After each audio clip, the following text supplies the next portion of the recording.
மன்னார் மடுப்பகுதியைச் சேர்ந்த இளம் தாய் சிந்திஜா மன்னார் வைத்தியசாலையில் மரணமடைந்த நிலையில் குறித்த மரணம் தொடர்பில் சந்தேகம் இருப்பதாக உறவினர்கள் மற்றும் பெற்றோர்கள் மேற்கொண்ட முறைப்பாடுகளுக்கு அமைவாக போலீசாரால் விசாரணைகள் இடம்பெற்று வருவதாக நம்பப்பட்டு வந்த நிலையில் விசாரணை மந்தகதியில் இடம்பெற்றுள்ளமை நேற்றைய நீதிமன்ற விசாரணையில் தெரியவந்துள்ளது.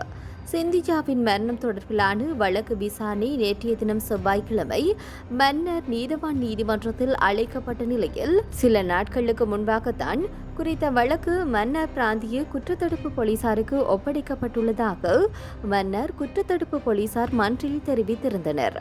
இதுவரை காலமும் மன்னார் மடு போலீசார் குறித்த வழக்கு விசாரணையை பி வழக்காக பதிவு செய்யாது சாதாரண வழக்காக பதிவு செய்து விசாரணைகளை நடத்தியுள்ளனர்.